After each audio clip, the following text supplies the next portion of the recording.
La colère peut parfois nous envahir et nous éloigner de notre paix intérieure. Mais saviez-vous que les sacrements, comme la confession et l'Eucharistie, peuvent nous aider à purifier notre âme et transformer cette colère en vertu?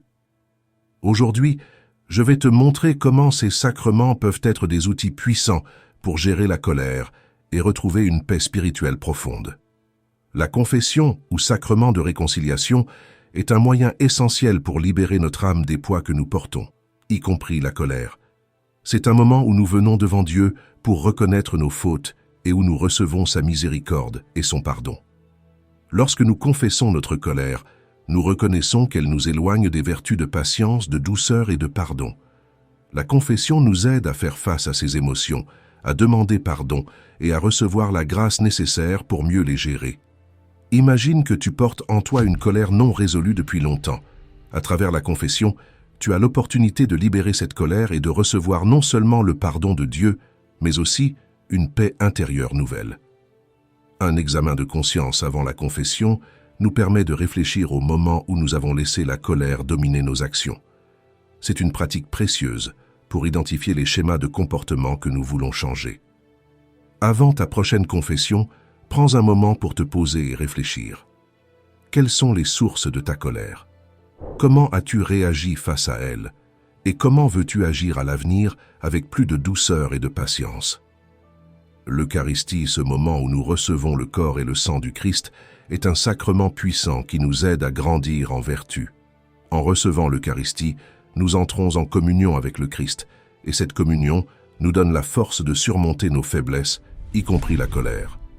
Recevoir l'Eucharistie nous rappelle l'exemple du Christ, qui a répondu aux situations les plus difficiles avec amour et douceur. En nous unissant à lui, nous sommes invités à imiter son attitude face aux conflits et aux provocations. Lors de la scène, Jésus, sachant qu'il allait être trahi, a réagi avec calme et amour. À travers l'Eucharistie, nous recevons la grâce d'aborder nos propres conflits avec la même douceur. Chaque fois que nous participons à l'Eucharistie, nous recevons une grâce spéciale qui nous transforme intérieurement. Cette grâce nous permet de lutter contre nos tendances à la colère et de répondre avec des vertus comme la patience et le pardon. Je t'encourage à participer régulièrement à l'Eucharistie. En faisant de ce sacrement une partie intégrante de ta vie spirituelle, tu verras comment il peut renforcer ta capacité à gérer la colère et à cultiver une paix intérieure durable. La confession et l'Eucharistie travaillent main dans la main pour purifier notre âme et nous transformer spirituellement. La confession nous aide à reconnaître nos fautes et à recevoir le pardon, tandis que l'Eucharistie nous donne la force de mieux vivre selon les vertus chrétiennes. En pratiquant ces deux sacrements régulièrement, nous entrons dans un cycle de guérison et de transformation intérieure. Nous nous libérons de la colère par la confession, puis nous nous nourrissons de la force de l'Eucharistie pour mieux vivre en paix. Après avoir confessé tes colères, reçois l'Eucharistie avec l'intention de laisser cette grâce divine t'aider à affronter de manière plus douce les situations qui te mettraient normalement en colère. Avec le temps, tu verras que ces sacrements t'aident non seulement à mieux gérer la colère, mais aussi à grandir spirituellement et à te rapprocher de Dieu. Aujourd'hui, nous avons vu comment les sacrements de la confession et de l'Eucharistie peuvent t'aider à transformer ta colère en vertu. La confession purifie ton âme, et l'Eucharistie te donne la force de grandir dans la paix intérieure. Je t'encourage à intégrer ces sacrements dans ta vie spirituelle, surtout si tu luttes contre la colère.